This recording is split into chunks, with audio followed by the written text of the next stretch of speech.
end of April, we all should have milestones that we have met. We have targets that we have all met. And so today, joining me on this call, I'm pleased to have very wonderful persons here. I have Ifeoluwa Oloyede, who is a program officer in the Young CISOs Network. I also am privileged to have Adewale Gbadeyan. He's a competent data scientist with American SOAS. And I also have Mr. Segun Ebenezer Olaniyan. Segun Ebenezer is a cybersecurity analyst and a wonderful gentleman. He's really an hard worker and someone who is passionate about cybersecurity. He was also adjudged as one of the cybersecurity ambassadors for CyberSafe. And I'm so pleased to have a friend here. Her name is Joy Joel. She's a software developer. She's also a lecturer in software development. And I'm also glad to have everyone else on this call, Ubunaya Oke in Warri, and Bright Paul, and Mubarak Aziz, and Kolade, and Young Bola. And so, okay, my time is up now. So now, at this point, we'd like to listen to Joy, who will be giving us more of the requirements and things we need to know about software development. So as many of us who have decided that, or we haven't even made that decision to break into tech, so perhaps software development is our option. So Joy will be giving us the breakdown of those things that we need so that we can keep the ball rolling eventually. So Joy, good evening. How are you doing today?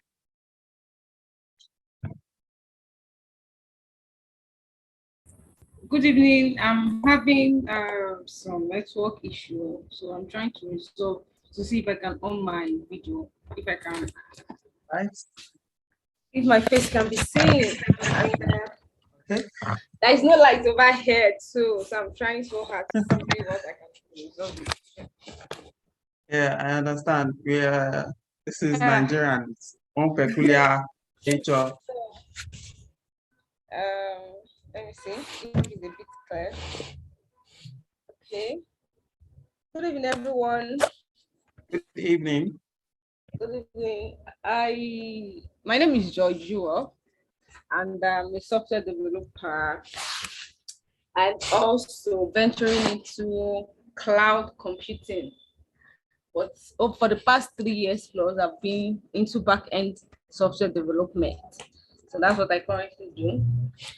I'll be talking on, I'll use the next few minutes to talk about how to be a software developer, steps you need to be a software developer. So I'll start by saying software development, like coding, is not the only field in tech that you can actually venture into.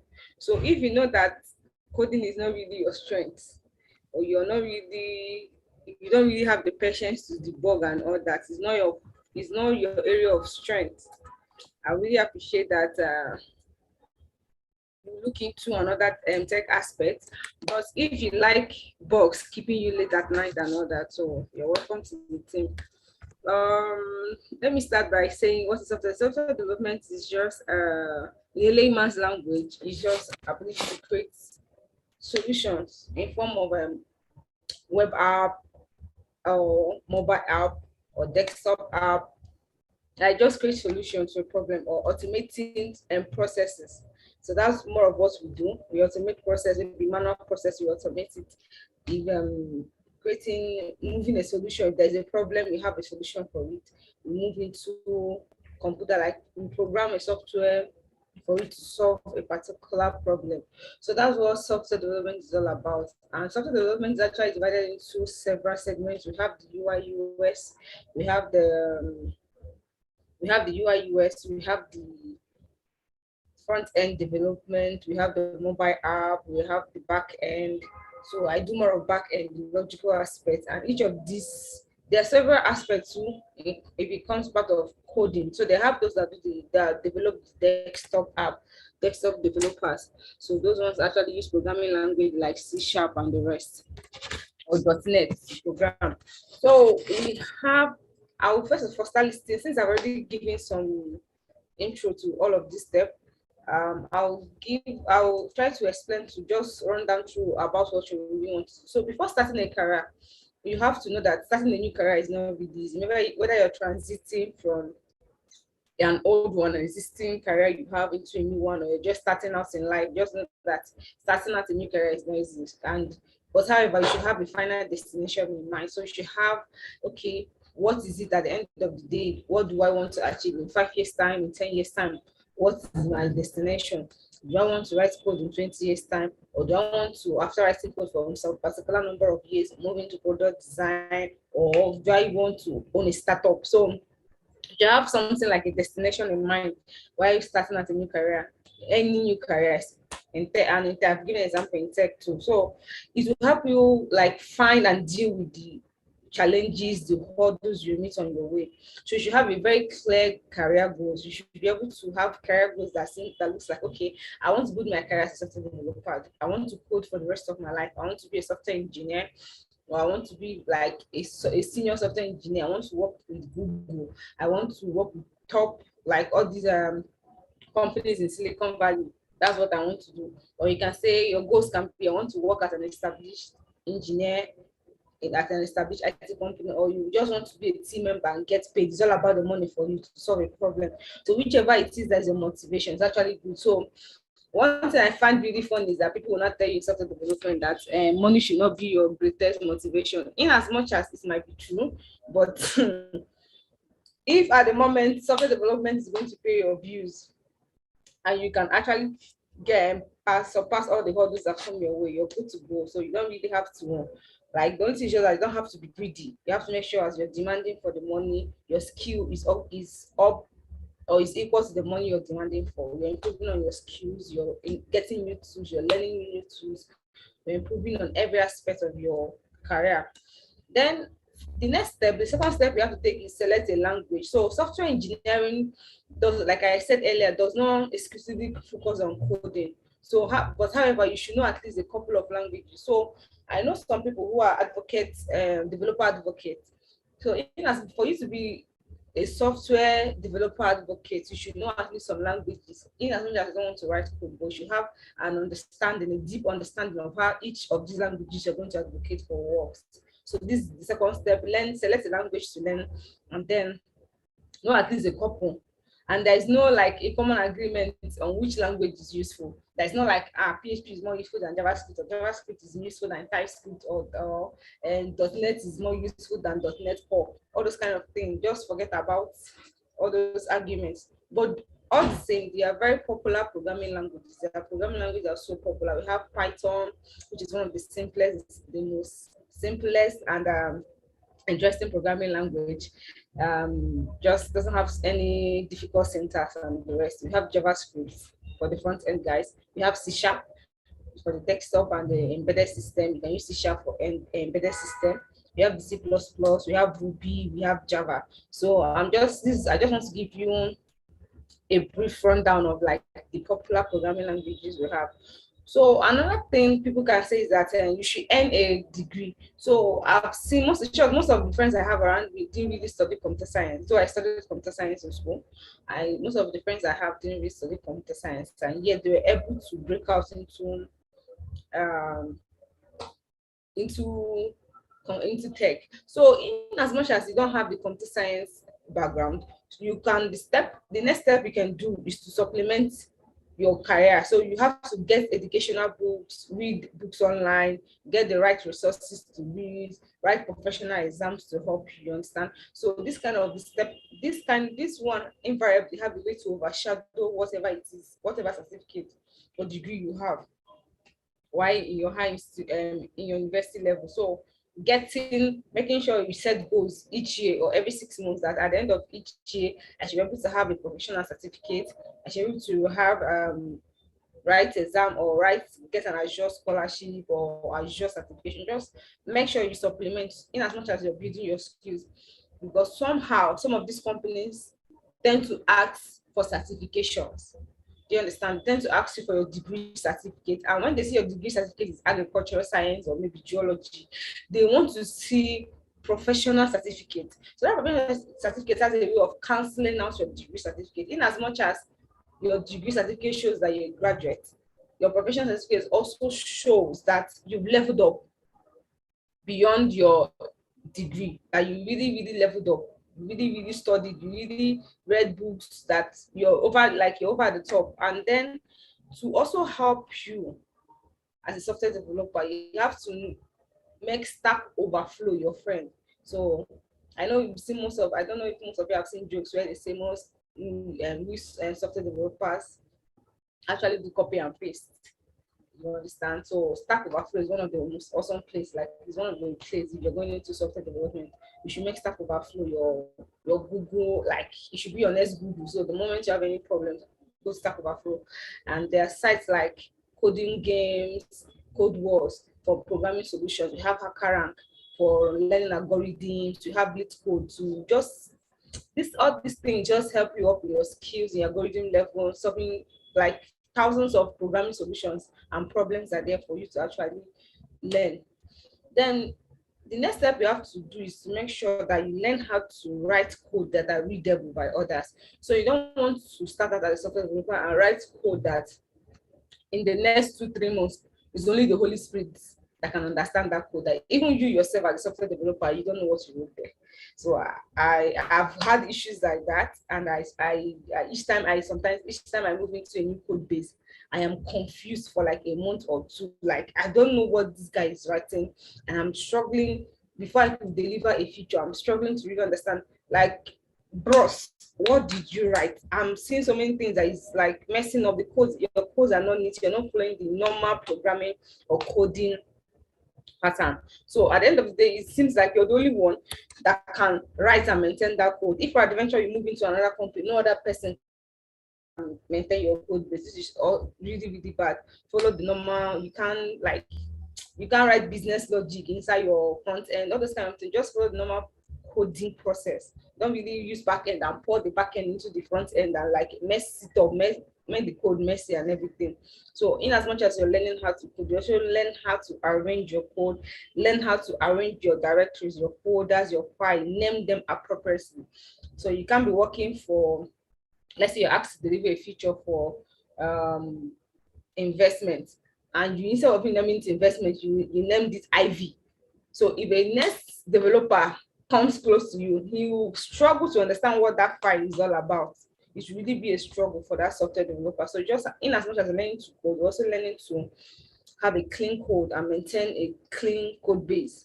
So also find the next step, in as much as you're improving in your skills, this is where most developers don't really do, but I feel like Lagos developers and software developers are actually up there. So they program. You have to find a community of software engineers. You have to find a community that will help you, that will guide you as a software engineer. So there is GDG, there's Cantinate. You can also volunteer and make friends. Like, go out, if you go to meetings, walk to people, with them. You don't have to feel intimidated, even if you're a newbie and you feel like you don't know anything. Like, we've all been there. We all have an imposter syndrome. Someone like me, I still have it once in a while, but sometimes I'll just like push it back, move forward, network and get people. Like, I need you. I need to, if it's possible, I need to get into your brain, ransack and know what it is, If it's possible, let's form a study group. So all this kind of thing, finding a community actually helps you to be surrounded by like-minded people. So it means automatically you have a support system that if you're coding and maybe you're trying to find the solution to your problem, you can't find a Stack Overflow on Google. You can talk to senior developers who are your friends, or maybe even mid developers or developers in your level who are your friends. They can actually help you with tools, packages you can install to give you solutions to whatever it is you're going through. So a real software engineering community gives you guidance on how to focus on learning. So it's also one thing about community really teaches you how to focus when you go for seminars like this. So there are sites like Meetup. I usually use sites like Meetup. So Meetup is actually a very nice place to find communities or to find conferences you can attend. Then build projects. If you're learning, like someone like me, I have basic knowledge of Python. That doesn't mean that I code with Python. So just build projects.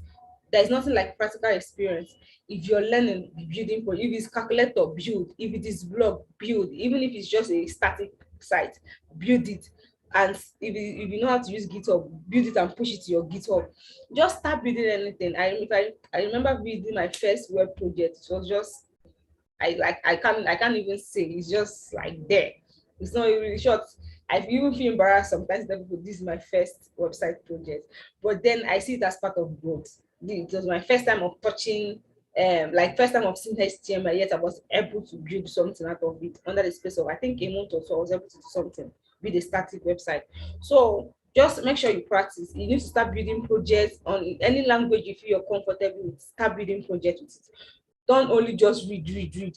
Learn as you're learning how to code, build projects. It will slowly help you. Your progress might be slow, but with time, over time, just give it time, you grow. And then master pre-interview skills. You know, most times we software developers, we build our coding skills and we forget there's something called social skills. We don't really remember that as much as you have a good resume, you need to have a good interview skill, or the way you sit, the way you talk. Like you have to master how to write a good cover letter, how to have a good resume, your online presence. Like you're also, if most times most recruiters are not going through most of the developers' social media handle. So you know what kind of things you post out there. You can't be abusive all the time online or using social media to keep on being rude, insulting online. As much as you're a good software developer, you're actually messing up your growth, your career growth for yourself. Because I've been asked for someone like me. I remember interviewing for a company. I was asked for my Facebook account. Like, I'm not active on Facebook. Why asking for it? I was asked for it. I was asked for my Instagram account. I don't do any social media programming or anything on my Instagram, but I was asked for those things just to be sure they're on a safer side, just to be sure that you're not the kind of person that is rude or maybe that comes online and insults companies. In as much as you have beef with any company, email is the best way to go about it, or you look for a senior developers that can help you with it. So most importantly, learn how to write cover letters, learn how to write good resume, and have a very clean and awesome online presence.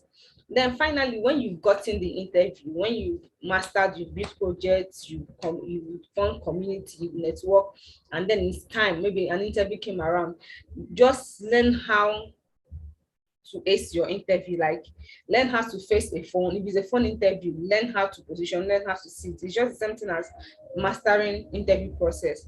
And then another thing too is that never look down on yourself.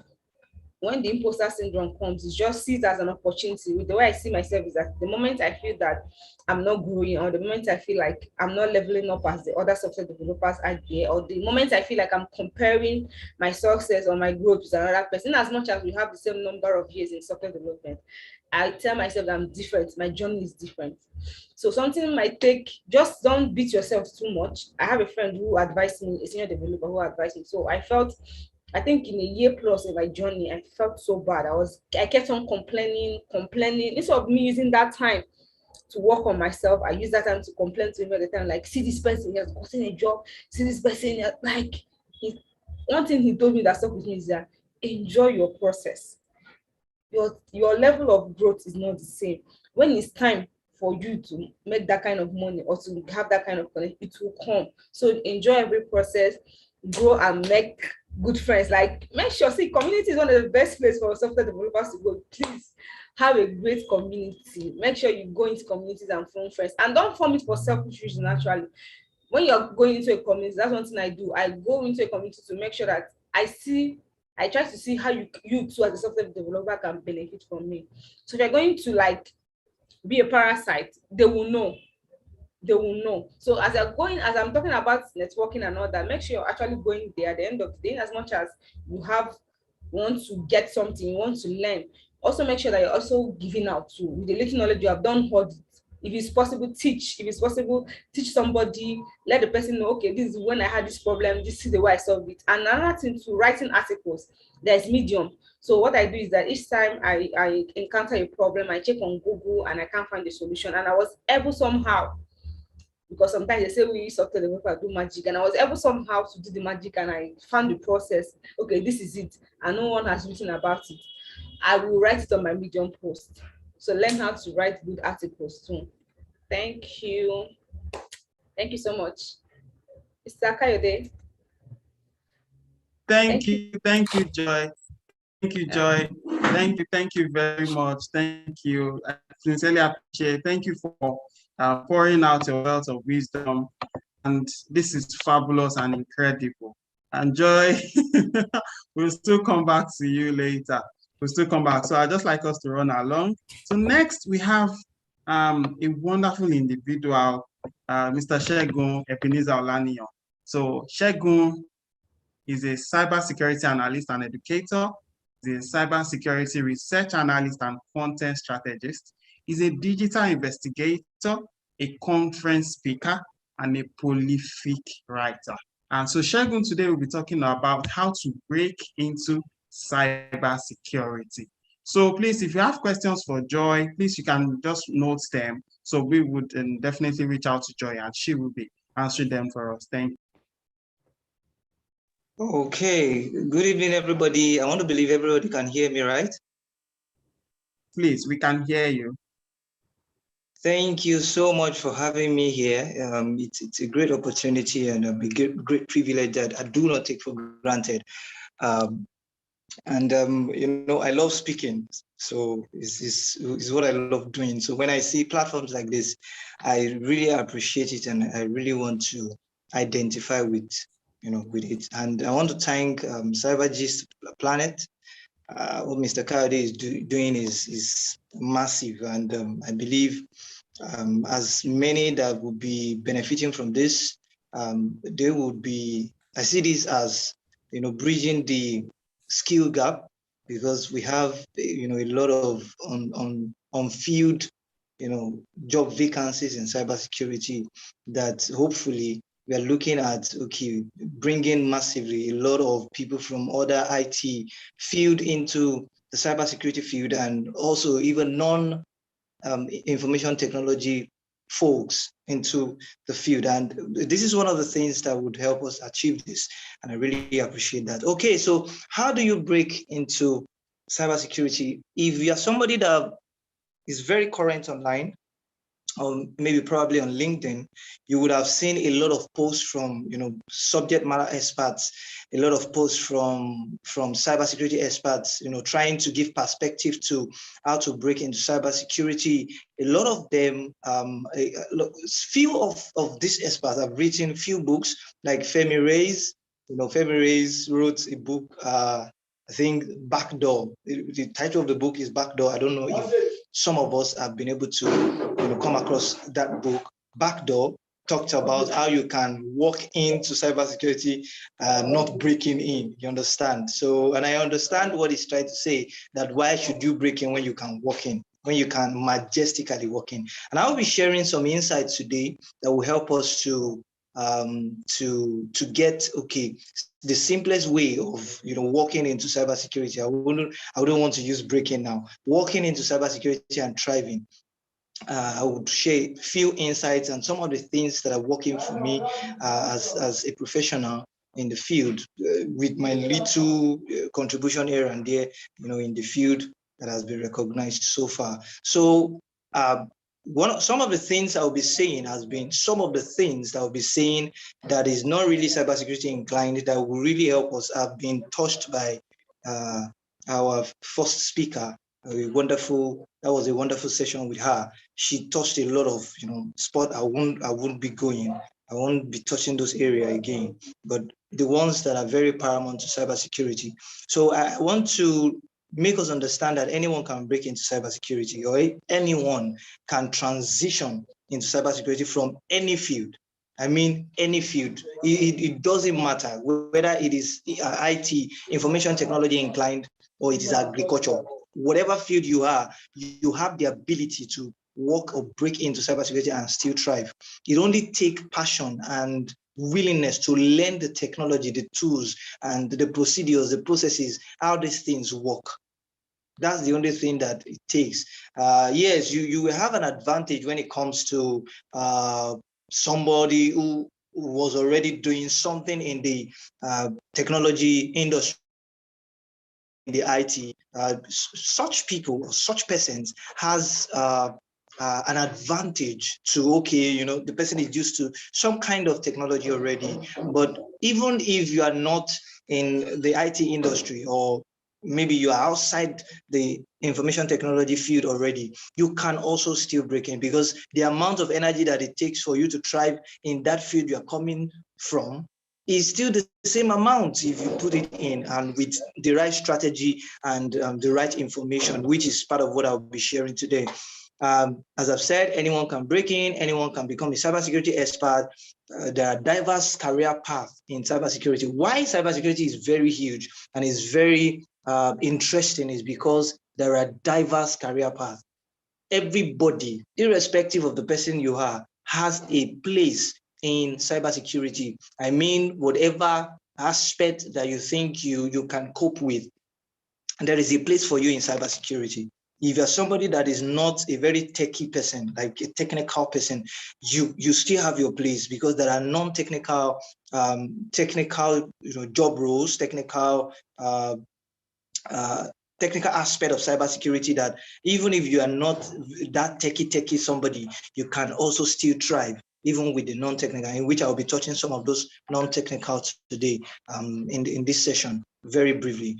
So there are diverse career paths in cybersecurity. Cybersecurity can be combined with other disciplines. This is why it is very, very, very interesting, because even if you're a software developer, as our first speaker has aligned, listed or mentioned some of the steps to break into software development. If you're a software developer and you want to transition into cybersecurity, for instance, you can combine your software development with cybersecurity. So we have secure DevOps.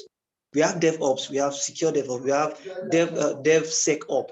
You understand? So you can other disciplines can be combined with security. For example, if you're a project manager, maybe before what you do is project management, you can be a security project manager.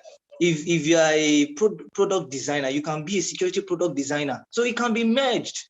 It's just for you to learn, okay, what are the cybersecurity aspects that are applied to that role that you are transitioning from. So merging the two together, you just see that you are thriving. And most importantly, I want us to note this down, or to have this at the front of our minds, that at the front of our minds that the non-technical roles, or the hybrid role, let me say the hybrid role and the non-technical roles are making massive way these days. Like they are paving way for people these days.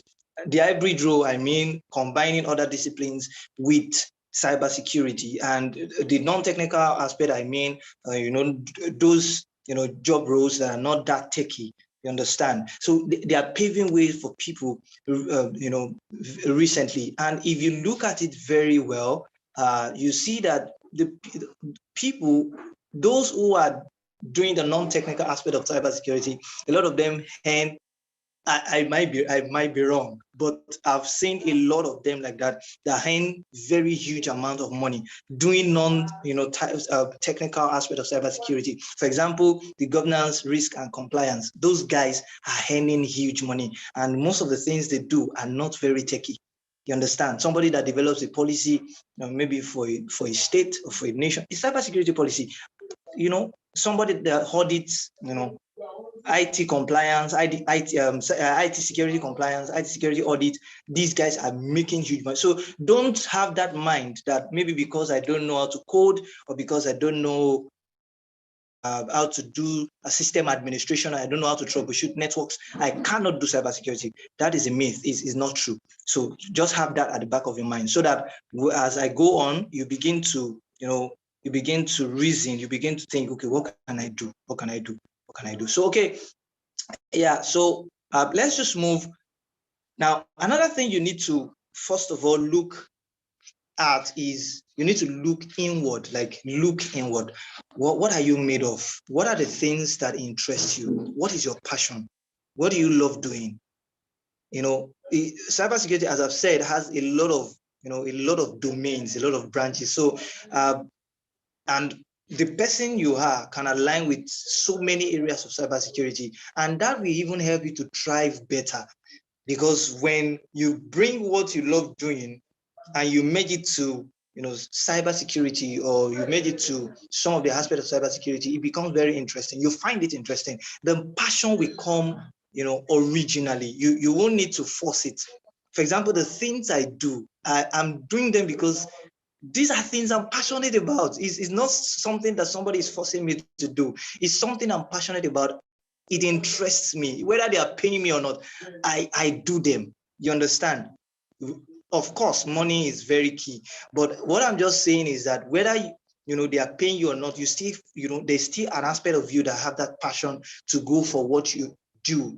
And you know, when you look inward and you see, okay, this is my passion, this is what I like doing, these are the sum of my skills and talents, these are some of the things, my inherent abilities, you can merge it with cybersecurity and it will help you to stand out. You understand? So number one, first of all, you need to know what is driving you. For example, if you want to break into cybersecurity, why do you want to break in? Why are you coming from? If you're somebody that is transitioning from a field, a totally different field into cybersecurity, you need to ask yourself, what is my drive? Why am I coming here? Is it because of the money? Is it because of, so that, you know, when you know your drive, the approach you take will be different from, you know, the diverse drives individual has. So your drive will determine the approach you will take. You understand? What is your drive? What do you want to achieve? What purpose? For what purpose are you coming? Do you want to break in? For what purpose? What is your vision? I think the first speaker talks about that. What is your vision? What am I envisioning, you know, in this field, in this industry? What I'm saying this is, you know, we have, for a lot of people in this industry, they are doing well, they are doing great. But for you to stand out, you need to know what is driving you. You need to know the purpose for which you're coming into the industry. That is what will make you stand out. These are the questions you ask yourself that makes you stand out. These are the things that makes you stand out. Why this field? You need to ask yourself, why am I coming to cybersecurity? Then you also need to ask yourself, what can I do differently?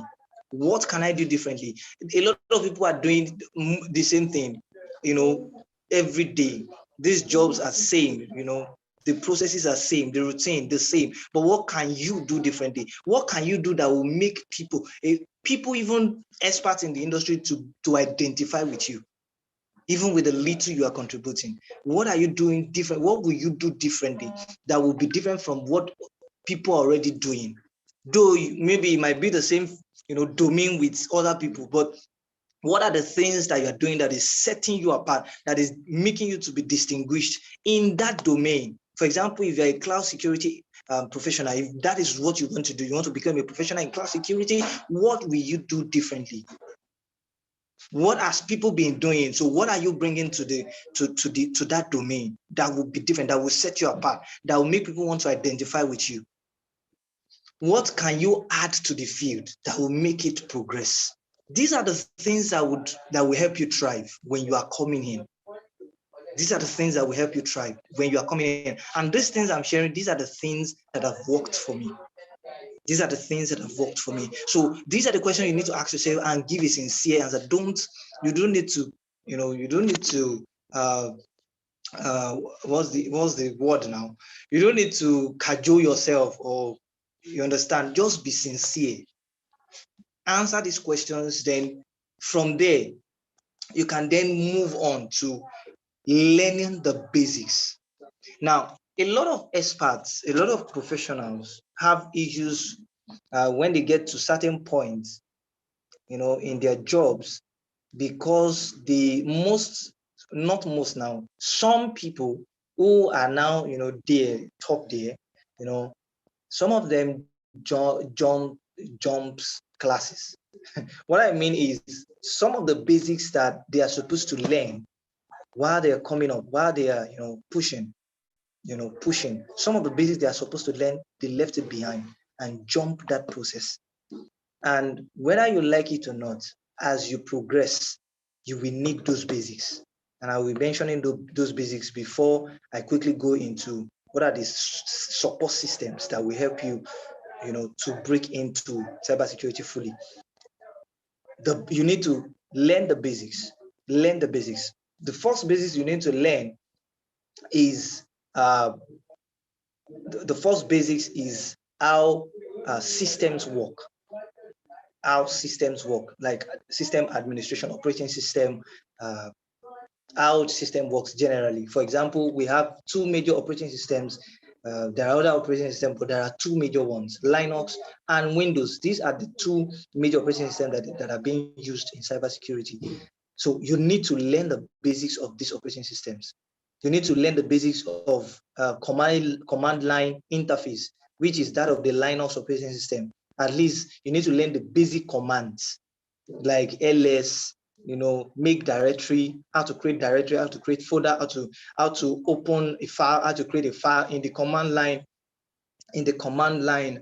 interface, rather than using the GUI. You understand? In the command line interface, these are the basic things you need to learn about operating system.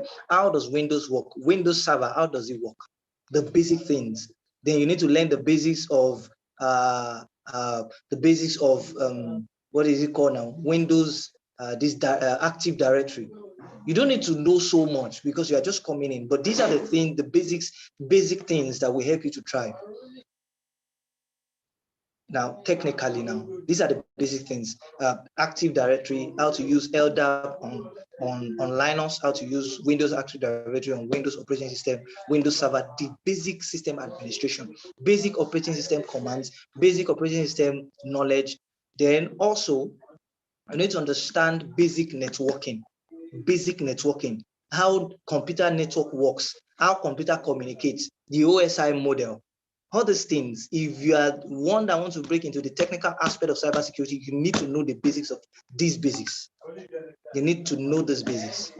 How computer network works, how computer network communicates, how data is being transferred from the first layer of the OSI model to the 7th layer, or how data is being communicated in between the layers, what each layer stands for, the function of each layer, because this is everything you will be securing. You'll be securing the layer 7, you'll be securing, which is application, you'll be securing layer 6 session, you'll be securing layer 7 layer 5 presentation, layer 4 transport, layer 3 network, layer 2 data communication, data link, layer 1 physical layer. You'll be securing all these layers. So you need to understand the basics, because this is what you'll be doing in the industry, in an organization. These layers has strategy of securing them. They have security appliances. They have the data that are being communicated. You need to understand what data is communicated at each layer, the format of the data, the appliances that communicates the data. These are the things you need to, basic things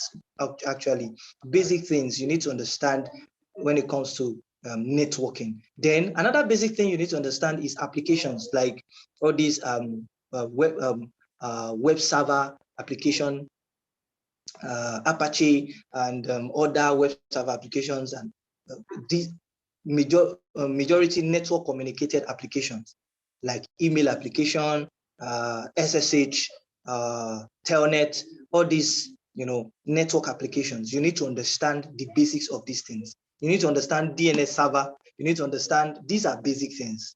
You need to understand ports, the ports of this. Because these are the things you'll be monitoring. If you're a cybersecurity analyst or SOC analyst, you monitor these things. You need to understand network analysis using Wireshark. You understand? These are basic things. Yes, they have their advanced aspects, but you need to learn the basics for you to thrive. Then what else? You need to learn the basics of coding. You can start with Python. Thank God the first speaker spoke elaborately on programming and coding. So you need to learn the basics of coding, like JavaScript, Python, C#, Java. These are actually cybersecurity programming languages, most especially Python. You use Python to write network tools, network security tools. You use Python to write cybersecurity tools. You understand? Vulnerability tools, and we use it to develop virus and other stuff like that. So Python is very key. You can start with Python. It's even easy when you start with Python. It's very easy when you start with Python.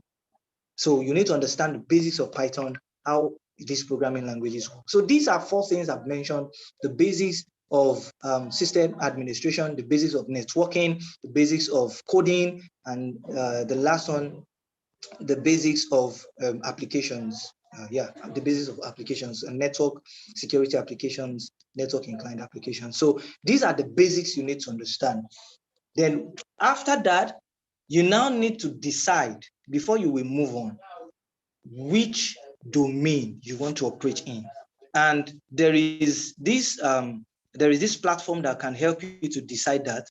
The platform was launched by NIST, that is National Institute of Standards and Technology. Yeah, National Institute of Standards and Technology. They launched the NICE workforce framework.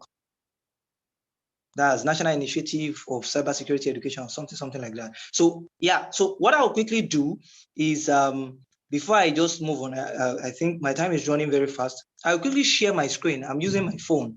I'll quickly share my screen just for us to see that platform and how you can use the information on that platform to make decisions on which domain you want to go into.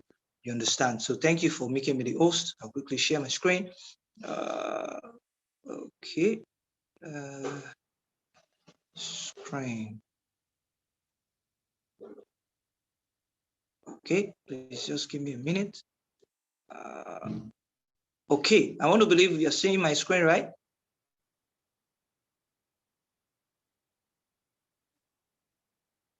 Are we seeing my screen?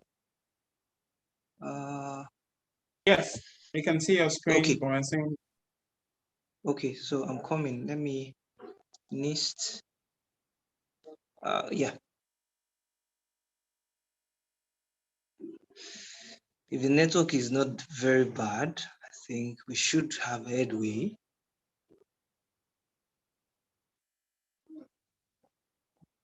And drop the link in the chat afterwards. Okay, yeah. I think, yeah, that will be better. Okay, that will be better. So I will just continue and let me see. Let me drop the link. Okay.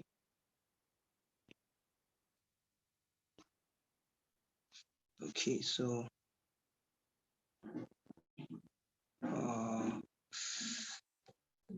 chat. It really helps you to make the decision to what domain exactly you want to.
Oh, sorry about that. I think Shegun had some network challenges, so that's why network dropped him off. Okay, so the platform he actually mentioned is the NIST framework.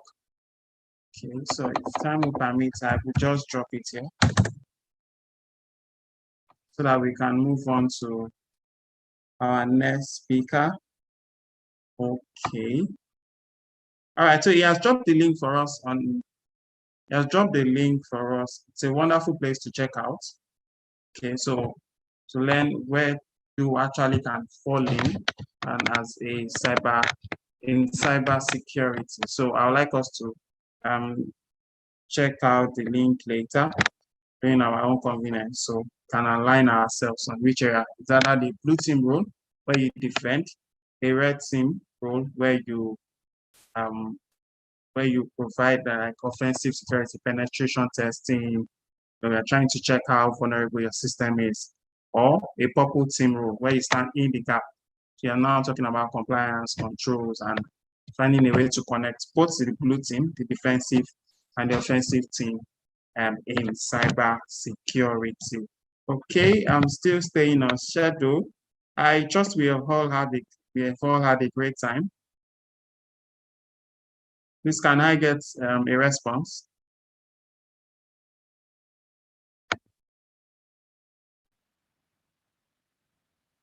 Hello, Kolade? Yes. How has this session been? Well, it's been awesome. I really learned a lot. Okay, thank you very much. Also, now I'd like to bring out our next speaker, and so that we can stay on schedule. And so our next speaker is an astute gentleman. He is Okay. a president of Surulere Toastmasters. So he's a data analyst at American Towers. And if you hear his story or how he broke into data science, it will interest you.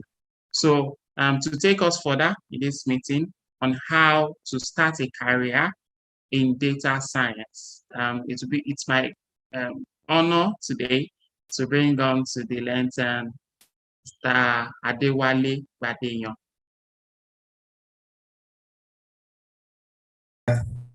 All right, thank you very much. I don't know, my video was on before. Okay. I'm so sorry about that. My internet knocked me out. I'm so sorry. Oh, okay. Are you true? Because I've introduced the next speaker. Oh, let me just run through. I'm so sorry. Let me just run through about 5 steps, other steps, because Mr. Wale, just give us a little bit time. All right. I'm so sorry about that. My internet. I just want to run up. Okay, so there are 5 steps. Should I say 5? Like 6 things. Don't let me say steps. 6 things you can do that would really help you to, have a root in the industry, in the field when you come in. And the first thing is virtual internships. Because cybersecurity, the field is a field that is skill oriented. You must be very skillful for you to try. You must be very, very skillful. So virtual internship. Now, virtual internship is not the same thing as remote internship. Virtual internships replicate work at top companies, like a platform. So there will be different companies that upload some of their day-to-day tasks. How they do it in their own company, they would upload it on that platform and make it available to cybersecurity enthusiasts. So some of those, like 2 of those platforms are forage.com. You can access a lot of virtual internships on forage.com. Then virtually testing. I think virtually testing just finished with one recently, the penetration testing virtual internship. So you can leverage on those to get the required skill and even the required experience, even though you are not really doing the real industry job. The required experience and the required skill. Virtual internship is very important. And that will even add to your CV or your resume. Then another thing that would make you to be very rooted, help you to be very rooted when you come in, is hands-on practice. And there are different, there are different platforms that gives you that leverage for you to do hands-on practice. That is, they upload gamified gamified lessons or gamified projects where you can interact with some of these real life scenario based attacks, virtual machines that you can break into, virtual networks that you can protect, and all those things. So some of them are TryAcme. You can try it out. It's very key for you to gain the required skill. TryAcme, Hack the Box, cyber defenders. These are, the platforms that are very popular. You can use HackerOne. HackerOne will help you to hone your bug bounty skill, where you find vulnerabilities on, different websites or different sites. You understand? Then we have VulnLab, and so many of them like that. I've mentioned like about 4 or 5 now. So that is very key. Then also certifications. Certifications are also very key, most especially in software development. Certification is not really very, but when it comes to cybersecurity, or more, you must have certifications. It's very key. You must have certifications that validates your credibility in the domain. So you must have certifications. So, but as a starter now, you might not have the money because some of these certifications are very costly. For example, SCP is $1,000, $1,000+. JAC, all these JAC series of certifications are like $2,000, $3,000. So Security Plus, and all those CompTIA security certifications are still not that costly. $300, $200, and $600. EC Council very costly, $600 and something, $499, like that. But there are some of the certifications you can get at least for free that are fundamentals. So I would recommend a few now. CertiProf, theirs was a cybersecurity foundation, was free before, but now it is $150. So don't even go there. Okay, so I would recommend Fortinet NSC. That's Network Security Expert 1. Fortinet is free. Fortinet is free. Then Fortinet Network Security Expert 2. This will introduce you to cybersecurity threats, security threat landscape, and other fundamentals of cybersecurity. Then Introduction to Cybersecurity by Cisco. Yes, you might say these ones are vendor inclined. Yes, but their approach is very neutral. It's just towards the end that they normally introduce their technology, but their approach is very neutral. They will help you to understand the basic cybersecurity stuffs. Then cybersecurity essentials, these ones are free. You can then get them free on their platform. Then vulnerability management by Qualys.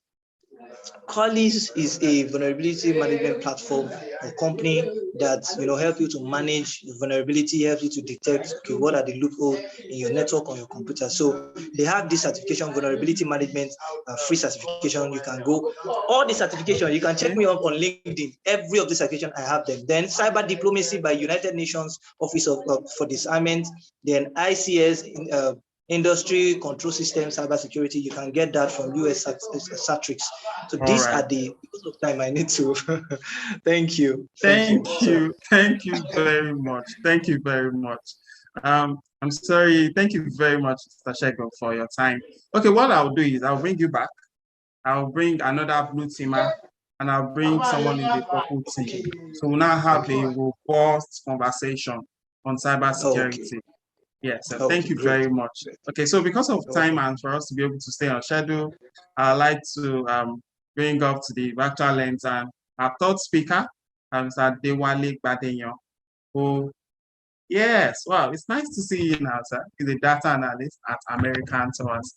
Welcome, Mr. Dewale. All right, thank you very much, Mr. Kayode Oladende. It's a pleasure to be here. I'm really happy to be speaking on this platform. For people that know me, I like to teach, and if I get an opportunity to do so, I always grab it with both hands. So thank you for having me. All right, so very quickly, what I want to discuss today is how to become a data analyst, right? So I've been a data analyst for going to 5 years now. And it's been an incredible journey. I didn't study computer science, nor did I attend the boot camp to become a data analyst. I actually learned everything about data analysis on the internet, right? Specifically on YouTube. And I was able to pick up that skill and go on to get a job as a data analyst and then grow in my career, afterwards. So it's really something it's really a very exciting career. not really as technical as the last two speakers, the careers from the last two speakers, software development and cyber security. It's not as technical as that, but there are some technical aspects. But for the most part, it's just it's mostly, you know, analysis. How do you ask the right type of questions to derive, you know, the insights that you want from your data? How do you look at your data and then find solutions to problems, all just by looking at your data? So it's more inquisitive, it's more, it requires more analysis than actually the technical aspect of coding and all of that. So I'll just take you through 3 ways you can become a data analyst. I won't draw so much on that. So it's either you go to school to get a degree, so, you know, get a computer science degree, or go ahead to get a master's degree in data analysis or data analytics or data science, whatever it is. So either you get a degree or you attend a boot camp. So boot camp is like a crash course. So they teach you everything you need to know about data analysis. And then, you know, you go ahead to do a project portfolio, they give you a certificate, and then you're certified to have the skills to be able to be a data analyst. And then the last part is for you to self-learn, which means basically going on the internet and looking for resources and, you know, just learning, soaking everything, getting all the knowledge all by yourself and all of that. So those are really the 3 ways you can become a data analyst. Of course, each of them have their own strengths and weaknesses. If you don't have the time, if you are transitioning from another career and you don't have the time, right, getting a degree might be a bit difficult. Also, it's also costly, because if you have to do a master's degree now, maybe abroad, you know how much that costs. So boot camps are not as expensive as getting a degree, but in a way, it's also expensive. If you want a really good boot camp that gives you everything you need to know, it's quite pricey. But the advantage of bootcamp is that everything is condensed into, I don't know, maybe a month, 2 months, 3 months program, such that by the end of it, you are, you know, certified and you are able to start applying for jobs. Self-learn, you know, everything depends on your own pace, depends on how you want to, you know, whether you're a fast learner or how you want to pace your learning, right? It's totally dependent on you and all of that. So if you decide to learn, let's say you decide to take the self-learn route, what are the things that you should pay attention to as a data analyst? I will skip the part where how I became a data analyst, the story of how I became a data analyst. You can check out that on I have a YouTube channel, by the way, so you can check that out on my YouTube channel.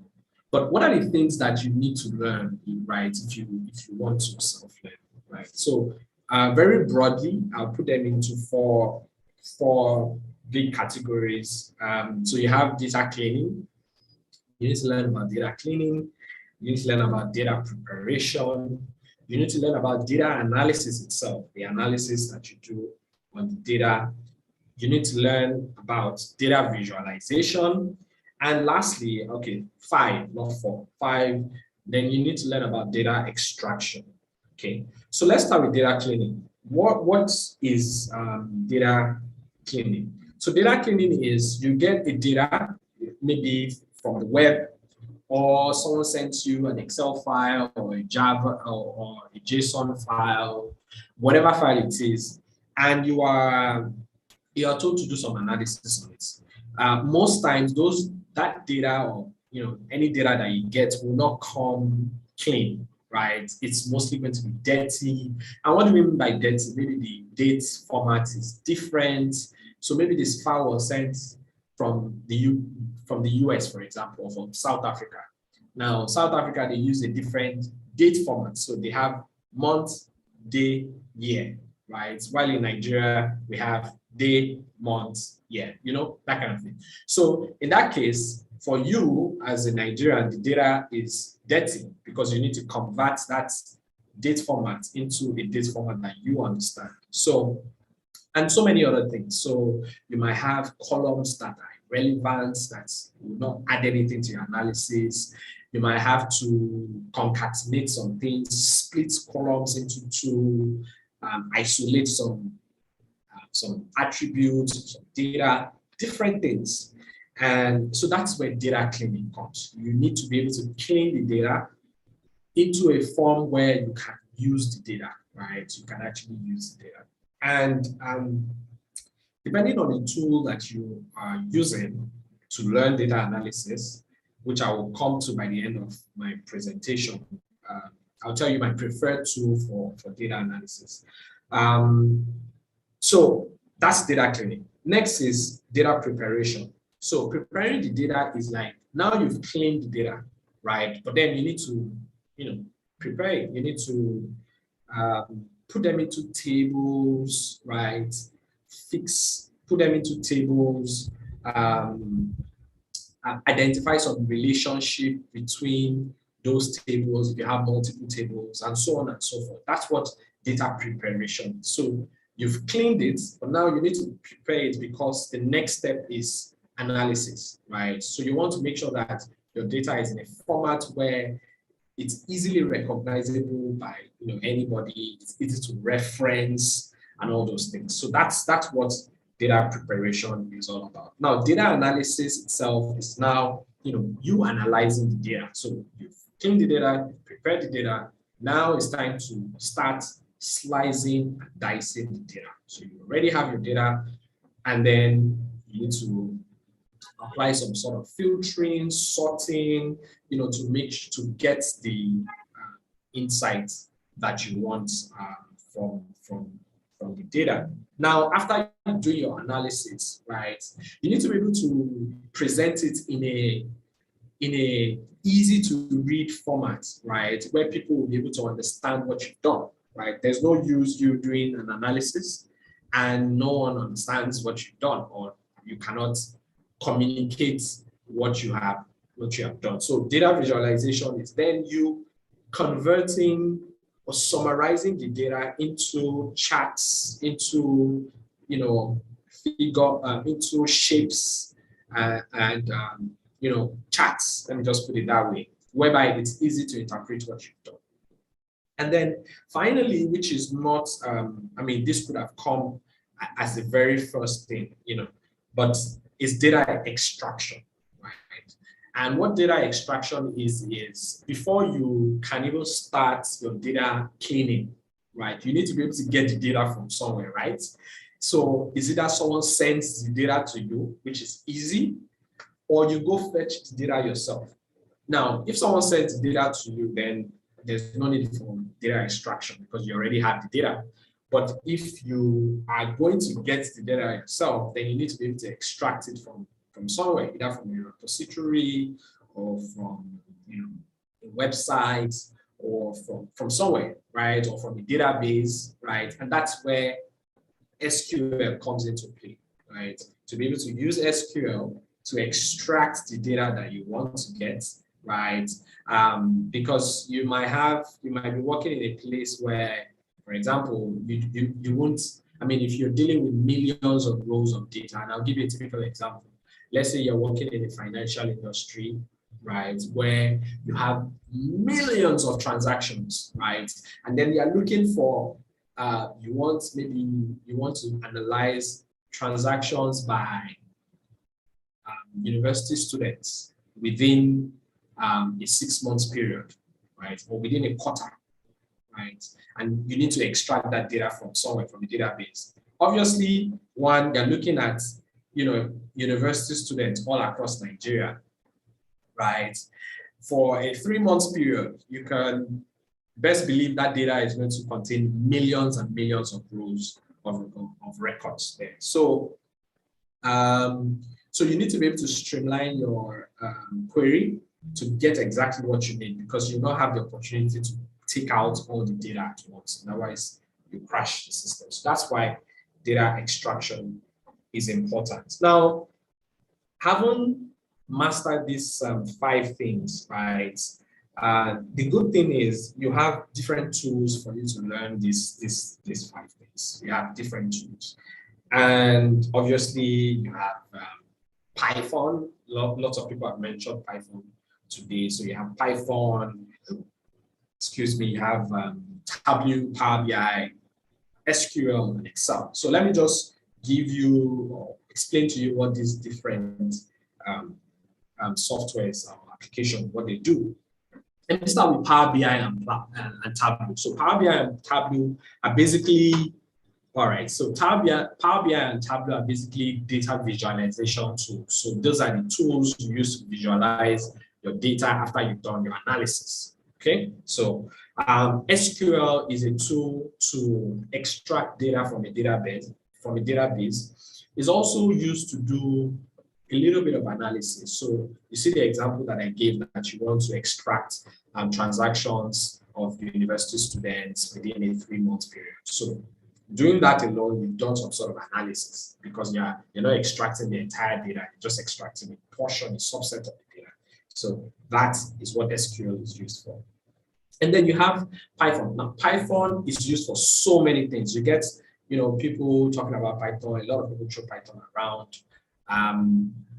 And I see people, when they hear about data analysis, the first thing they want to learn is Python. I usually do not encourage that. Not because Python is not a good tool, but for data analysis, there are so many other tools that you can learn that it's easier for you to grab the concept of data analysis before moving into Python, because Python is used for so many things. It's used for software development, it's used for cybersecurity, it's used for data analysis. So if you really want to learn Python, you must be learning Python for data analysis. Don't learn Python for software development or Python for cybersecurity analysis. You need to learn Python for data analysis, right? And that's the mistake people learn. They say, oh, Python, they just jump on the internet and start learning Python. That's a huge mistake there. So, what tool will I recommend? Very simply, Excel. So Microsoft Excel is the #1, if not the most popular data analysis tool. You will be shocked what Microsoft Excel can do. I mean, a lot of people see, just rows and columns of endless rows and endless columns on Excel and just think it's just a calculation or software. There's a lot of things that Microsoft Excel can do. So I usually recommend people to start their data analysis career on Excel because #1, it's very popular. If somebody is going to send you a file, it's probably going to be an Excel file or a CSV file, which you can use you can easily do on Excel. So I recommend you to start with Microsoft Excel, and then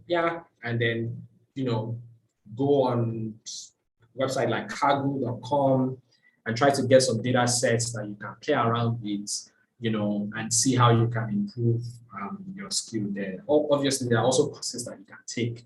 If you go on Coursera or EDX or Udemy, you'll find a lot of courses on data analysis with Excel and all of that. So take those courses, go for the free ones first before you start, throwing money around. Go for the free one. Once you've exhausted the free ones, then you can start, taking on the paid ones. But if you want more information about data analysis and all of that, you can check out my YouTube page. It's called the Work-Life Man. The Work-Life Man, right? You find me on YouTube. And you can always shoot me an email if you have further questions. But that's it from me. I hope I did not spend beyond my time. Thank you very much. Thank you, Adewale. Thank you, Adewale. So now I'm sure everyone has been liberated because we've all learned something of sort that is beneficial to us. So perhaps you're thinking that, yes, I like tech. Tech is booming. Tech is interesting to me. So I'm sure you have learned a lot. And one thing I'll pick in what all our panelists today have said is this. Before you throw money around, you might just want to try your hands on those freebies, the MOOC free courses, that you can actually get access to. So to actually capture your interest and know if you are passionate or your passion will actually keep you to learn. Because let's say, for instance, you've expended quite a lot of money on these learning materials, and eventually it become boring to you, or you discover that it's not the area you want to really delve into. So that's why I also recommend that you take this tip from us here. There are free bills out there on Coursera. There's a way you can get financial aid. If you need help with that, you can hit me up on, you can chat me on LinkedIn. If you need anything, financial aid on Coursera, even EDX offers 90% scholarship on most of its courses. So you see these courses with big names, and there you can learn software development, anything you want to learn at all. So as much as possible, there are also giveaways by coupons, vouchers from most vendors. Microsoft Ignite Challenge is always there. You have solutions for software development, data analytics, data science, cloud, even software development, everything that you need, cybersecurity from Microsoft Ignite. There was a time recently Amazon did their Amazon Web Service. They left a whole lot of vouchers for the courses, which is about $130, $160 for free. And it's available to everyone. Google Digital Skills is also there. So there are always opportunities for us. So it's not a point of I don't have finance and yes, money. The only thing you might want to think about is data connectivity. And trust me, it's a sacrifice you can make, and you definitely can be blessed that you did. So I don't know if any of us have a question. And so what we've learned so far, if we have any question for Joy, do we have any question for Joy? Okay, since we have Bright is coming up. Hello, Bright.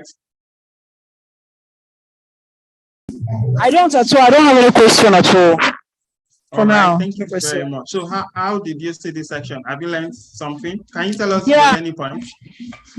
Yeah, I learned a lot, most especially the area at which Joy says that if you are passionate in what you are doing, you should be focused on whatever you want to do and stick to that thing, not just jumping around from one place to another like that. So I really picked that because the area at which I'm more focused on is the area of data analysis. I would say that at some point I had to be part of what those who Joy was actually talking about, because I was like jumping from one place to another. But later I decided to like stick into the area of data analysis, and I really appreciate God for that. All right, thank you very much for that feedback. So it pays for us to be consistent in one thing, And one reason that actually made me start Cyber Gist Planet is because as a child, I started off as someone who liked computing. And so I've tried, my first experience was C, using C on Starter. So many things, you could code on Starter for data analysis. And then I graduated into XML. I was doing a little bit of coding and I got tired. I moved into data analytics. And now I found out that, okay, I think I'm not into all those. So now I'm finally establishing myself in cybersecurity. So now for me, it's been a journey. But, it would have been much more interesting for me if I had stuck with cybersecurity while I was 15. I'm sure I would have been doing exploits rather than writing all those codes we used to do on Ireland, Niger Loaded, those days. So we can cut our journey short if we decide on what path to take and just walk in it. And so I don't know if any of us has any other questions for any of our panelists. Hello, God's will, Dennis. Adeomi Esther, Ubunaya, okay? Oh, great question. Is it possible to be a data analyst and cybersecurity at the same time? Because I see people on LinkedIn. Okay, who would attend? Okay, can one of our panelists help answer this question? Oh, okay. As our first speaker said, I think it is good to focus on one major area. Yeah, you can have idea in other fields, but I think you should have a major focus, like one major focus that you have. There's nothing bad if you have idea in data analytics, you have a bit of idea in what's it called, software development. Is good because they will come in handy at some point in time. But you should have a major field that you are focusing on. That every day you wake up, most of the things that you do are towards that major field. So I wouldn't advise that you just put like 2 fields into, and you say you want to thrive in all the 3 by fire by force.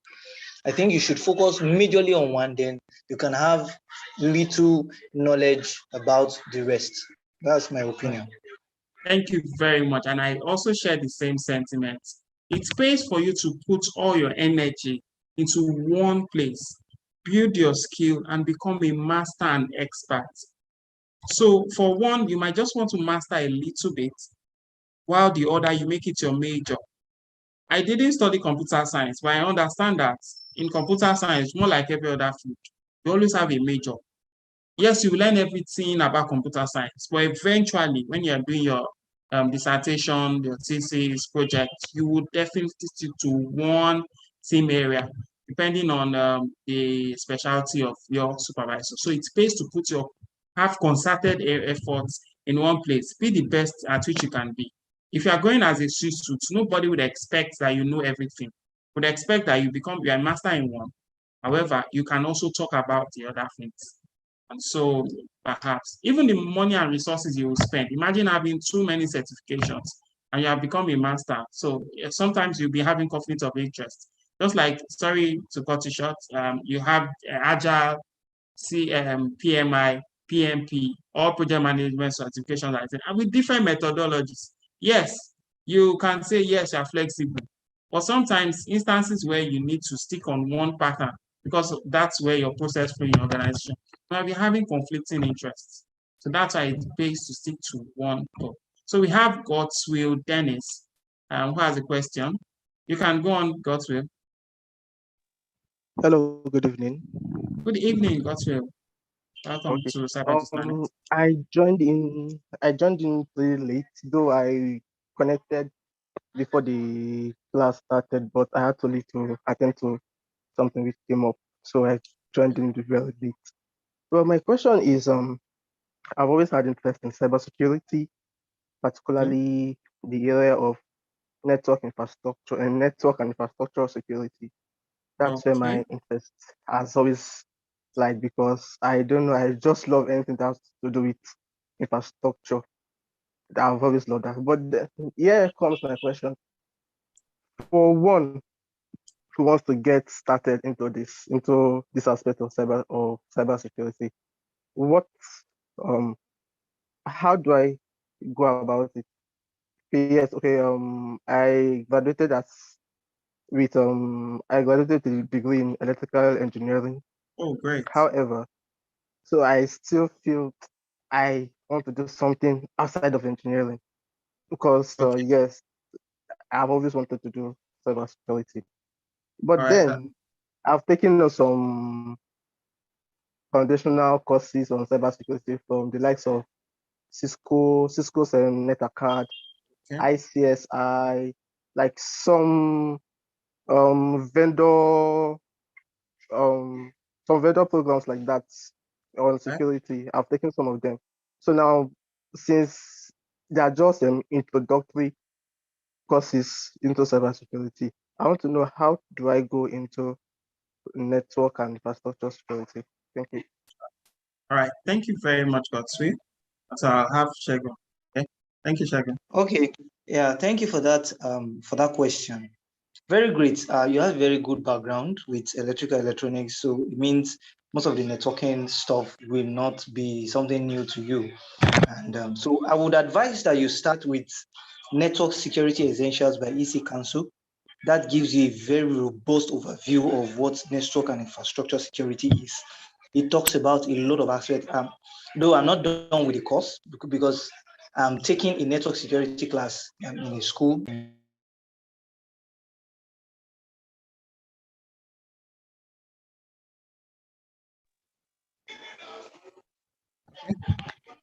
Can you hear me? Can you hear me, please? Yes. Yeah. You were mute. So, Yes.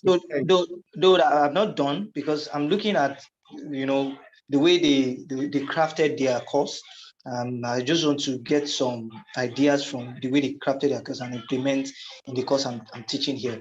So it's very robust. And because they said network security, you will think all they will be talking about is just networking. They touched like some very powerful aspect of cybersecurity that relates with defending an organization's network and infrastructure. So I would advise that you do that course, Network Security Essential by EC Council. Is free for now. It's free, and it's about, I think it is about 14 or 15 hours for you to finish it. So it is free to give you headlong, like you get a load of understanding. They call it essential foundation, but a lot of things that they discuss, they are very deep. So it will help you to open you up to what it requires to be a network security expert. And from there, you can take it up and say, okay, I want to focus on, this aspect of maybe, let's say, access control of network and infrastructure. I want to focus on it. Let me learn what access control is all about. Then after that, you can jump to, I want to learn what AIM, that is identity and authentication management is. Then you focus on it, then you learn what it is. This is how you learn, step by step, like that. After you might have done that overview course, because all these things will be introduced to you, and even you go deeper, into these things. Then they will talk about security awareness, even for network security, because that also is part of it. Security awareness. They talk about policy frameworks, NIST. They talk about ISO. So all these things, then you take them step by step, as you have seen in that course. Just carve them out and say, okay, I want to focus on this for 1 month. Okay, you learn what it is. I want to focus on this for 1 month. Before you know it, you already have the skill. Then the next thing is you then go on all these platforms that offers hands-on. For example, what's it called? Hack the Box is for hackers. Cyber defenders. Cyber defenders, we introduce you to how you can monitor, like it will help you to know, Wireshark, network miner, how you can monitor, traffic, how you can detect malicious traffic on a network, because this is what you'll be dealing with when it comes to network security. You monitor the network of an organization to detect if there is an unusual activity, if there's a malicious traffic coming in. So these things, after you might have learned and focused on all these areas, you just go on those platforms for you to gain, hands-on skills. So I think with that, you'll be very fine. Then you can now say you want to go for paid certification if you want, which is very important also. But for now, you can learn for free with the things I've said. Then visit Udemy. Udemy is a very great platform where you can get, for the focused area I talked about, like AIM, access control, security policies and frameworks, cybersecurity framework and others. So you can use Udemy with free coupon, as Mr. Kayode have said, and all these things you can use to learn. Thank you. Yeah, try Acme is a good. Oh yeah, thank you. Try Acme also. I mentioned try Acme the other time. So try Acme also will help you to learn these things. So I hope I've been able to answer your question. Yes. Hello, Godwin. Are you okay? Yes, yeah, thank you so much. Though right, he was breaking along the line, but I got most of the things I said. Thank you. all right. Thank you very much. So, please, Segun, can you drop the link or just type the name of the course so that you can also pick that? I think. Oh, okay. I will do that. For that. All right. Thank you very much. So, I just like to ask Joy. And so now for the data analyst and cybersecurity guys, they told us they could start off with some of these platforms. Is there this platform you can learn software development? And so is software development something like a standalone? So how can you actually learn? Okay, let me ask it this way. How much do you need to start a career in software development? Can you also get courses for free, like the other areas we spoke about? Okay, thank you very much. I would say that There's several free courses out there, and then there are some scholarship courses, and then there are also paid courses that you can actually get scholarship on. So software development is encompassing, like it's broad. Like I mentioned earlier, you have the UI UX, we have the product designer, we have the front end people, the front end guys, and then we have the back end, which is what I did on majorly. We have those who want to do on DevOps or cloud computing. So I just want to, for me, I'm diving gradually into cloud computing and DevOps. Then we have the mobile app developers, we have the desktop app developers, those that you make use of C# and C++. And the reason why I feel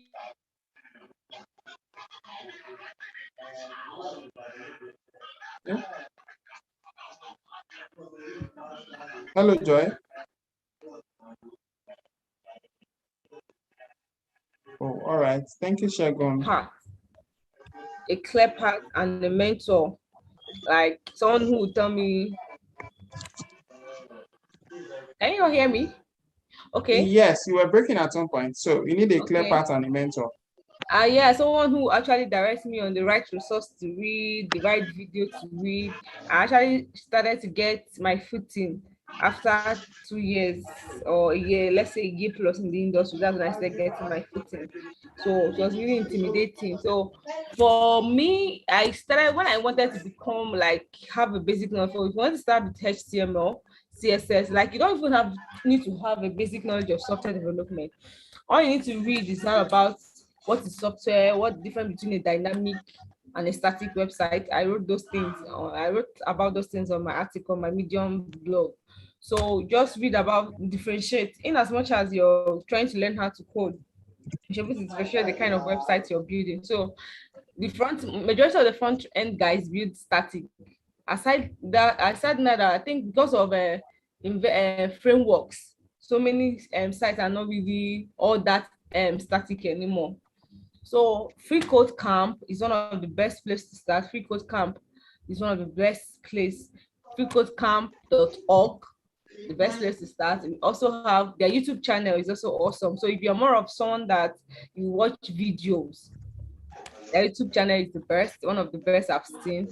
Then we also have, okay, if you're documentation, you can also read their blogs, follow them. So one good thing about Free Code Camp is that any aspect you're coming from, whether from the video aspect or from the you like reading the documentation aspect, they are there to give you what you want, and they take it step by step. But it's advisable you start with the documentation aspect. So when you're done to some extent, you can go back to the video and watch.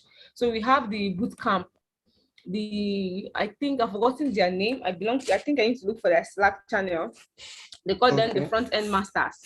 So if you want to go into front end, you call them the front end master.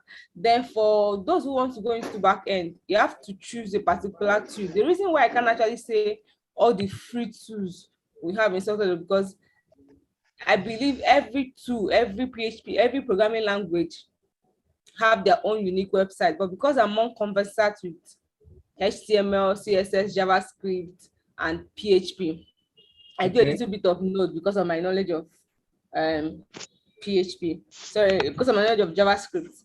So I can't really say for sure that I know where you can learn what's it called, other programming languages like C# or C++. I'm not really, but I can actually get more resources and maybe ask people who are into it how to read. But then one funny thing about software development is that aside learning how to code, you should be very good with algorithm, like binary search, free search, all those kind of things. Like you have to be very, very good, because algorithm helps you solve questions faster, helps you break down questions and all that. So for you to learn algorithm, HackerRank is there. But then if you really, really want to challenge yourself, like very, very well, LeetCode is one of the best algorithm, or let's say algorithm or programming learning center. We also have SoloLearn. I started with SoloLearn, I think a year plus after I made mistake in my software development journey. SoloLearn is also there. They are also actually nice. They also have a community. So SoloLearn has a WhatsApp. I think they have a WhatsApp group. Yes, I have the WhatsApp group. So they have a Slack channel. They have a WhatsApp group. So as much as you're joining, you're learning, you should try to find a way to join a Slack channel. So a Slack, I don't know if most of us know what Slack is, just for community and organizations to chat and collaborate, for software developers, businesses to chat and collaborate. It's more like a collaboration app. So you join Slack communities. Okay, for the females, if you're a female and you want to go into software development, we have She Code Africa.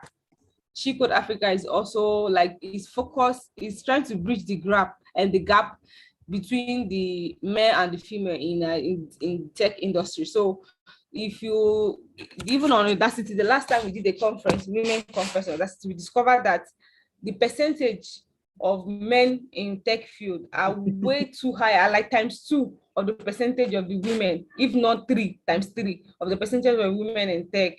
So most women in tech get scared. They get scared due to the aspect of, okay, do I need to stay up late night writing code? Because most times, honestly, all we need to do is, most times, once you have a bug, you run into it, you have to deliver. So you can stay up night, you can even, if you're not careful, you will not have a good work-life balance. Like, your social life and your life might be just relegated to the back. All you think of is work. But then, with the help of a community and attending these conferences, they help to tell you, to teach you and help you know how to balance both your life and your work. So I've mentioned Free Code Camp, I've mentioned for HackerRank, I've mentioned LeetCode, I've mentioned HackerRank, I've mentioned SoloLearn. HackerRank and LeetCode actually more of algorithms. You want to be very good in algorithms. And then I also, Medium is also a very nice place. Let's say you're building a project or you're running into a bug.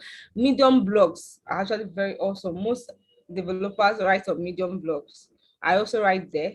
So for other programming languages, which I don't really know, for CSS, like you want to be a full front-end guys, look for front-end bootcamp, front-end masters bootcamp.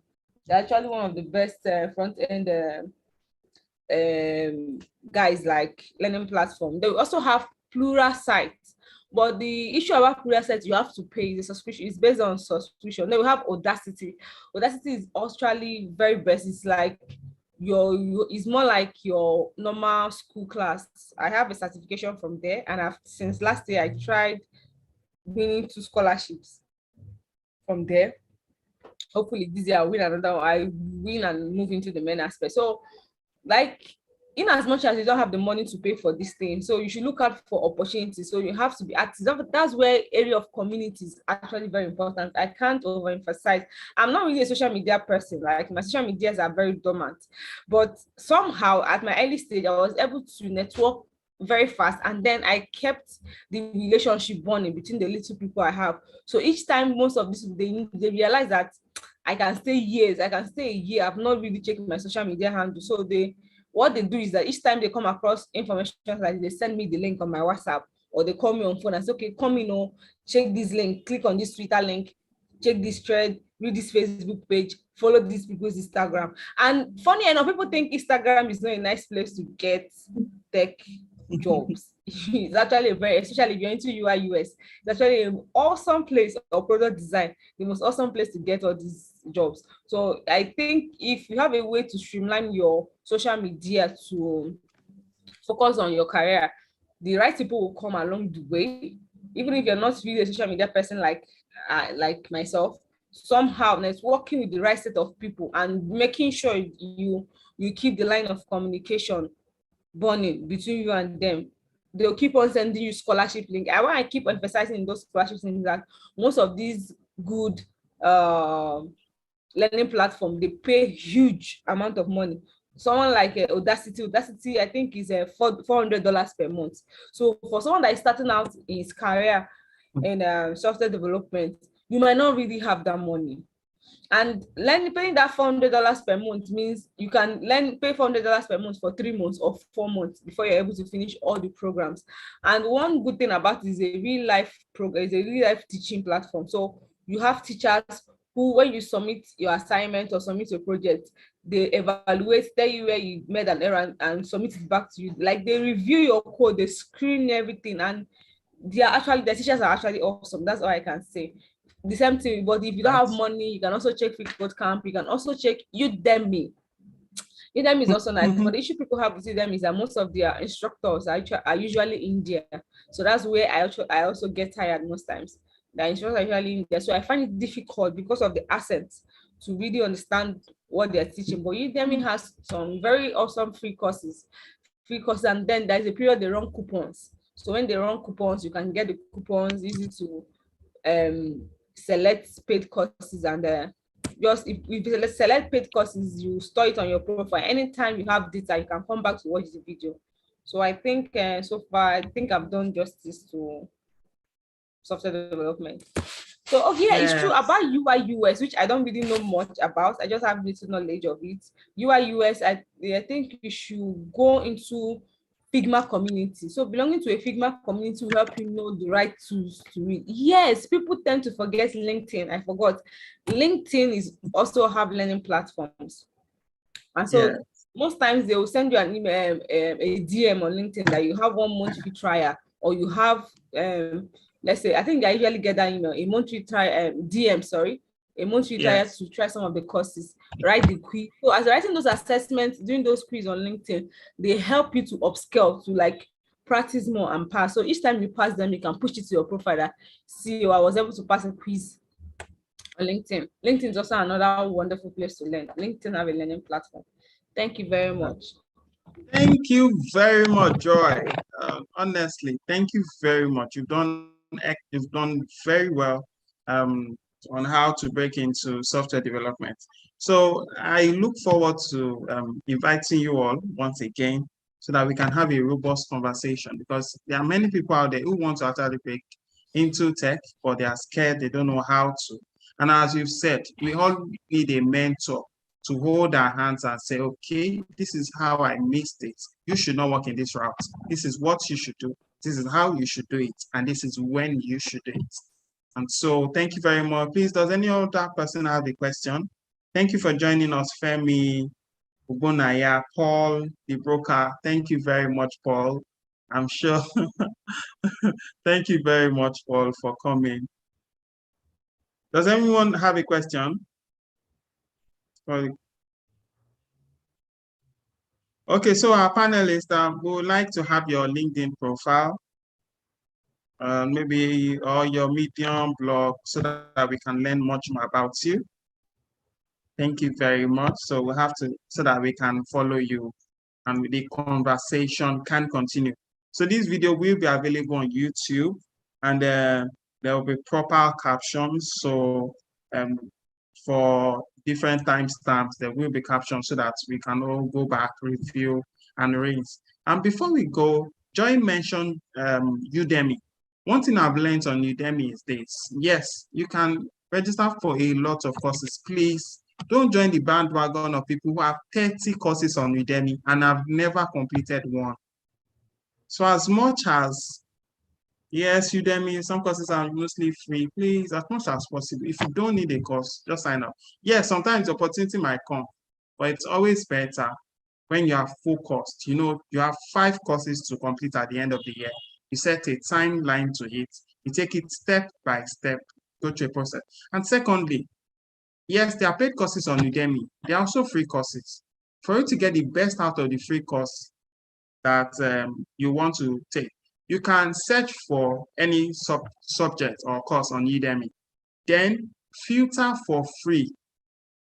And the next filter is rating. So Udemy has a rating for all courses. The reason why I'm saying this is because Udemy is open to everyone who can actually create a video and upload a course. So more like, so sometimes you don't need to be an expert to upload a video on Udemy. So for you to get the best out of what you're learning and to avoid all these issues of watching videos that wouldn't have much more to what you want to learn, I recommend that you filter with free. If you want to get free courses, filter with free, and then you also filter with the ratings, maybe 4.5 stars above. Yeah, so if you need more assistance with that, you can always reach out to me on LinkedIn, and I'll definitely be glad to assist you. Is there any parting words from our panelists before we go? Sada Adewale? any word for us? Okay, sorry, Bright has a question. Bright, can we have Yeah, please, I want to ask Mr. Adewale, if we have issues regarding data analysis, how are we going to get in contact with him, or are we going to just send you message on LinkedIn, or who are we to message? Because most times, like this year, one of my targets that I want to make this year is about posting most of my works on GetForbes and doing some personal projects as well. So I don't know how, maybe because most times I do face issues like that. So I would like to know how to get to Mr. Adewale, or to, I don't know, please, sir. All right, All right, thank you very much. You can reach me via, I think I'll just drop my email here on the group chat. So you can reach me on this email and just send me an email. Yeah.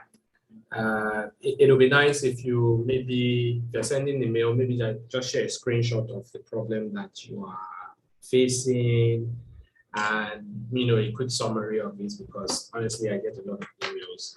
So the more succinct it is, the better, right? So please. So I'm dropping my email now, theworklifeman@gmail.com.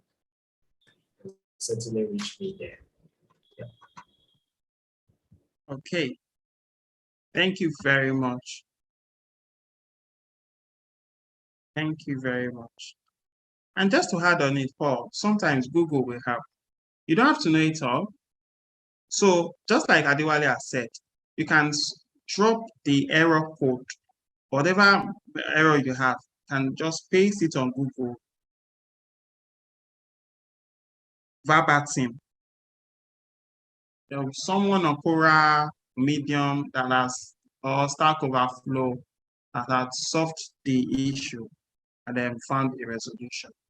So Adewale has dropped this mail for us. So okay, so I'd like to have your thank you very words. much.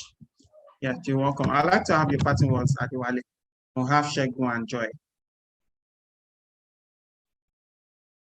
Yeah, okay, from me, I think any parting words that I have is, yeah, data analyst career is a very rewarding career, I would say.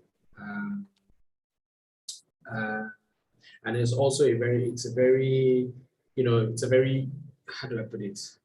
It's very easy to learn, right? It's not so difficult. So if you want to, transition into data analysis, just be ready to, I would say, just be ready to, at the very minimum, master one tool. And once you can master one tool, you can then move into other things and then learn other things. So have the right attitude, have the right mindset. A lot of people here, the first and second speakers, they talked about having the right attitude, knowing why you want to become a data analyst. And I think the attitude is the main thing. Mindset is the main thing. Every other thing can be learned easily. So that's the parting word for me. Get your attitude, get your mindset right, and every other thing will come along with it. Okay. All right, thank you very much, sir. So Mr. Segun would like to have you too. Okay, so cybersecurity is a very interesting field, and it's very easy to break in. It's very easy to thrive in cybersecurity because the industry is very wide, giving platform to anybody at all, like wherever you're coming from, wherever you are. So don't see it as something that is very hard. Don't see it as something that is not possible.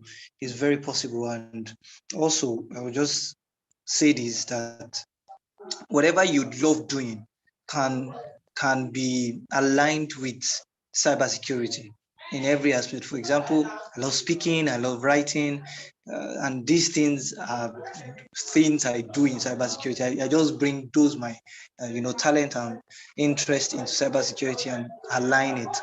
And these are the things people know me for, not even the real cybersecurity stuff I do, but some of these things that I brought that are my inherent ability. So you can align who you are, you can align what you love doing, your interest, you can align it to cybersecurity. And this is why this field is very interesting and very easy to break into. Thank you. All right. Yeah, thank you very much, Segun. Now, so to our tech woman, Joy.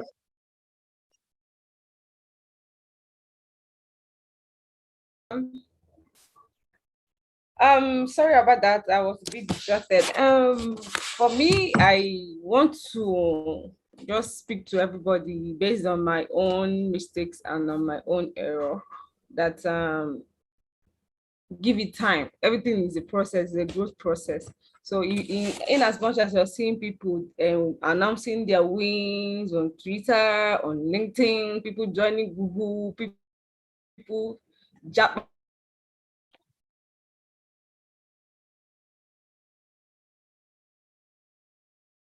Okay, sorry, so having a little network difficulty. Barring out of Nigeria based on the job that your journey, it might not be the same. As long as when I really wanted to grow, like going to start learning to I will not learn Python and learn Django and learn this all at the same time. When I said to focus was at least every day, at least I should write like, let's say 5 lines of code or 2 lines of code.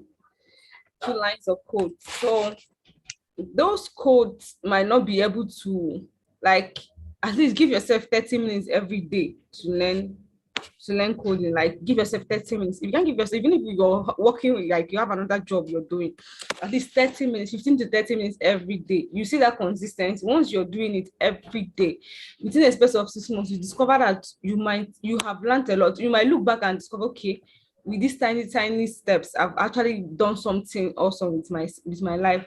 So, and if you really want to focus on front end, please focus on front end. And then while focusing on front end, please don't learn framework before you learn the programming language. That's a mistake I did.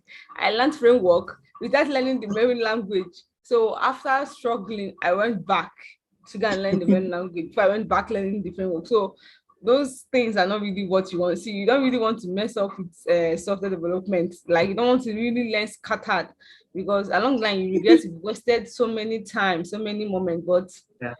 there's no time that is actually too late to start and to learn your mistakes and start afresh. So give it time. That's what I want to say, and you will see your growth. If you start announcing your big wins, you start announcing anything in 5 digits, and you might jackpot very soon if it's your plan. Yeah.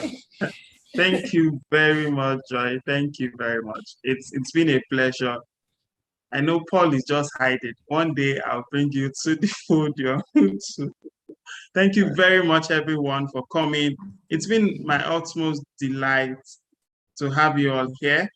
And so please join me again next time while we'll have robust engagement. So please, if there's anything you want to talk about in tech, please feel free. Anyone you want me to bring here, I will definitely reach out to them and we will have them here. My goal is that you thrive in tech. My goal is that you understand, you find the right network. So as one of our output from this meeting, we like to start a network of cybersecurity enthusiasts, and we also want to start a network for software developers and data scientists.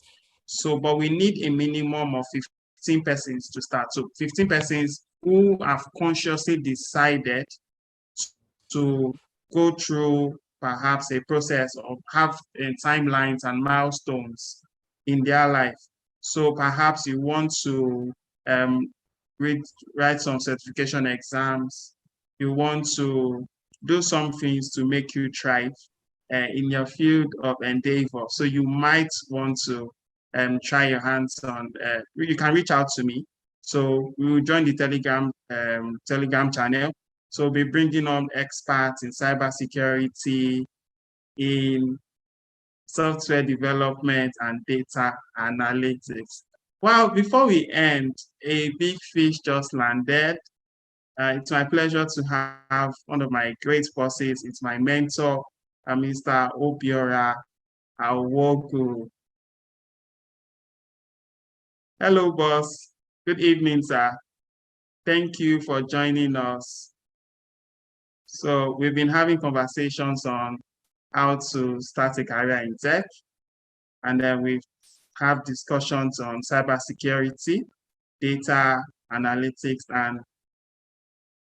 and software development. Hello, sir. Okay, Mr. Obiora, are you here? All right. Him sometime again. So thank you.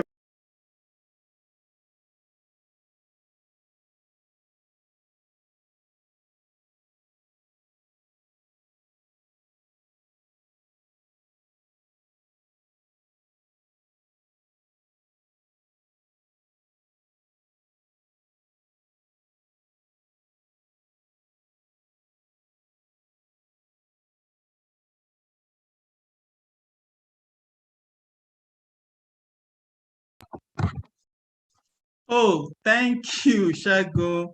Sorry, I didn't know I was actually have been mute. Okay, I said we have the privilege here to have one of the icons in cybersecurity in Nigeria. He's my boss, he's my mentor, and a wonderful individual who is doing so well in cybersecurity today. And his name is Mr. Obiora Awogu. And I'm so glad that he joined us here today. Hello, boss. Do you have any words for us? We've been talking about how to start in cybersecurity, data analytics, and software development, sir.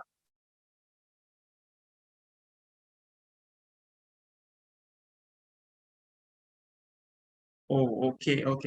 So we'll have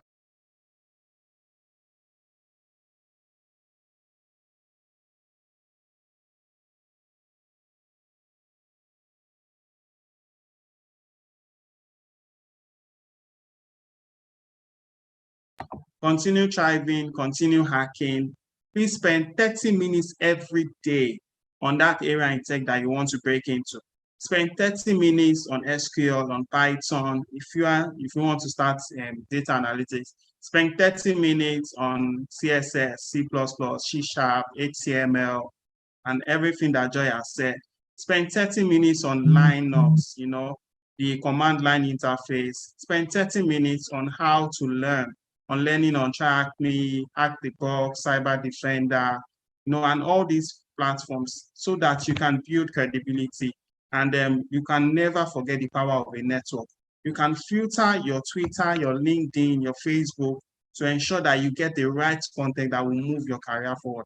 And I see all of us thriving and in our field of endeavor. So it's bye for me from here. Have a great evening. Thank you everyone for coming. Bye-bye.